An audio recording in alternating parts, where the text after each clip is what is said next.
ഇന്നത്തെ വചനജ്വാലയിൽ ഗ്വാഡലൂപ്പ മാതാവിനെയും വിശുദ്ധ Jain Francis D ഷന്താളിനെയും അനുസ്മരിക്കുന്നു.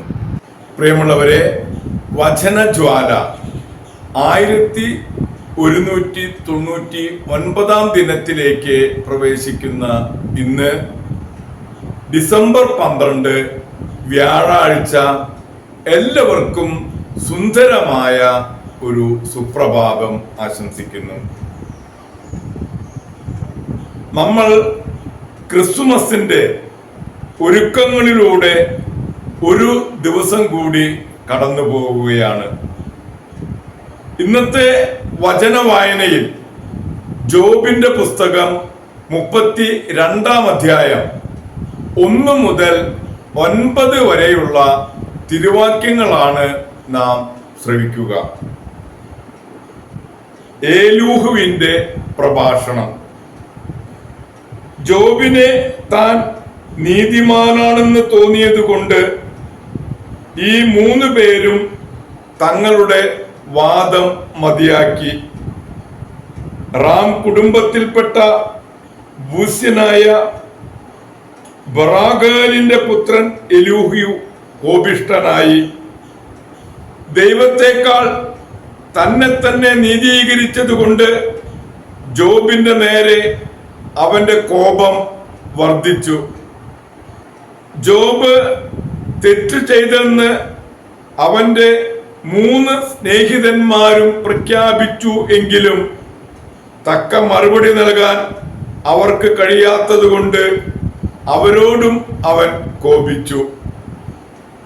അവർ തന്നെക്കാൾ പ്രായമുള്ളവരായതുകൊണ്ട് ഏലൂഹു മറുപടി പറയാതെ കാത്തിരുന്നു. എന്നാൽ അവർ 3 പേരും മറുപടി പറയുന്നില്ലെന്ന് കണ്ടപ്പോൾ അവൻ കുപിതനായി. യൂസ്യനായ ബറോഗാലിന്റെ പുത്രൻ ഏലൂഹു മറുപടി പറഞ്ഞു, ഞാൻ പ്രായത്തിൽ ചെറുപ്പമാണ്, നിങ്ങൾ പ്രായം കൂടിയവരും. അതിനാൽ എൻ്റെ അഭിപ്രായം പ്രകടിപ്പിക്കാൻ എനിക്ക് ഭയമായിരുന്നു. ഞാൻ ചിന്തിച്ചു, പ്രായം സംസാരിക്കുകയും പ്രായാധിക്യം ജ്ഞാനം പകരുകയും ചെയ്യട്ടെ. എന്നാൽ മനുഷ്യനിലെ ചൈതന്യം സർവശക്തന്റെ ശ്വാസം ആണ്. അവന് ജ്ഞാനം നൽകുന്നത്. പ്രായാധിക്യം ജ്ഞാനം പ്രദാനം ചെയ്യുന്നില്ല. ദീർഘായുസ് വിവേകവും ദൈവത്തിന്റെ തിരുവചനമാണ് നാം ശ്രവിച്ചത്. പ്രിയമുള്ളവരെ, ആഗോള കത്തോലിക്ക സഭയിൽ ഇന്ന് വിശുദ്ധ ജെയിൻ ഫ്രാൻസിസ് ഷന്താളിനെ അനുസ്മരിക്കുന്ന ദിവസമാണ്. ബാല്യത്തിൽ തന്നെ അമ്മ മരിച്ച ജെയിൻ പിതാവിന്റെ കരങ്ങളിലാണ് വളർന്നത്. 20-ാം വയസ്സിൽ ഫ്രഞ്ച് സൈന്യത്തിലെ ഒരു പ്രധാന ഉദ്യോഗസ്ഥനായ ബാരൻ ഡെ ഷന്താൾ ഇവരെ വിവാഹം കഴിച്ചു. വിവാഹശേഷവും ദീർഘസമയം പ്രാർത്ഥനയിലും ജ്ഞാനവായനയിലും ചിലവഴിച്ചു. എന്നാൽ 28-ാം വയസ്സിൽ ഭർത്താവ് ഒരു നായാട്ട് മേളയിൽ വെടിയേറ്റ് മരിച്ചു. ഒരാൺകുട്ടിയും 3 പെൺകുട്ടികളും അപ്പോൾ ഉണ്ടായിരുന്നു.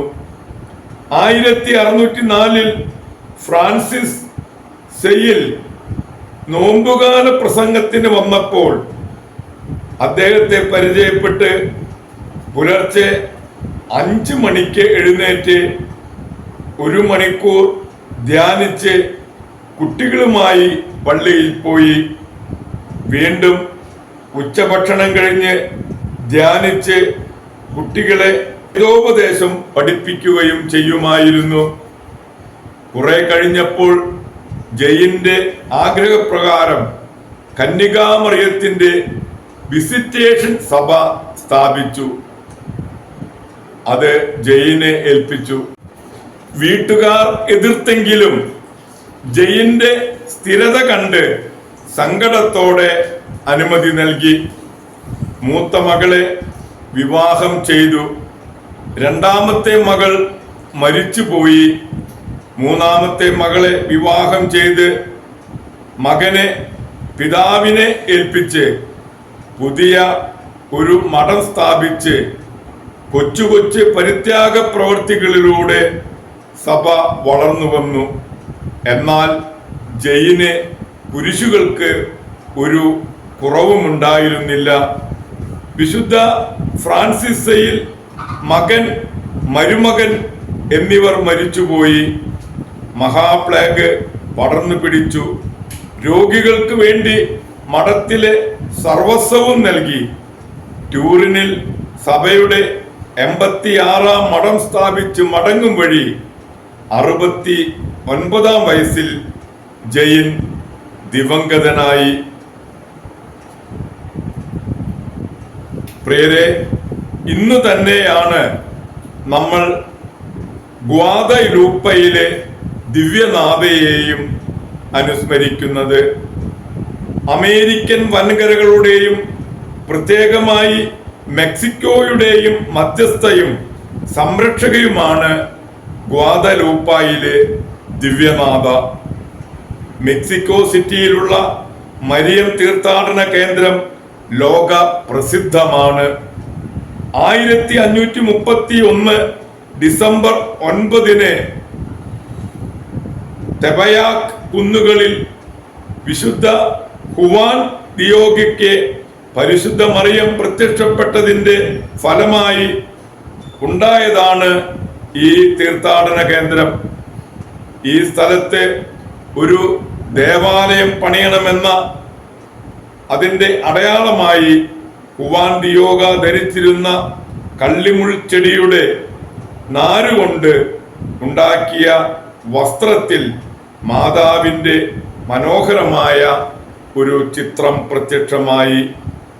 ഈ മേലങ്കിയിൽ പതിഞ്ഞ ചിത്രം ഇന്നും കേടുകൂടാതെ ഇരിക്കുന്നു. ഒരുപാട് അത്ഭുത സൗഖ്യങ്ങൾ നൽകിക്കൊണ്ട് ഗ്വാദലൂപ്പായിൽ ഇന്നും മാതാവ് പരിലസിക്കുന്നു. ഗ്വാദലൂപ്പായിലെ മാതാവിനെയും വിശുദ്ധ ജയിൻ ഫ്രാൻസിസ് ദി ഷന്താളിന്റെയും മധ്യസ്ഥം യാചിച്ച് ഇന്നത്തെ നല്ല ദിവസത്തിലേക്ക് നമുക്ക് പ്രവേശിക്കാം. എല്ലാവർക്കും നല്ല ഒരു വ്യാഴാഴ്ച ദിവസം ആശംസിക്കുന്നു. Thank you.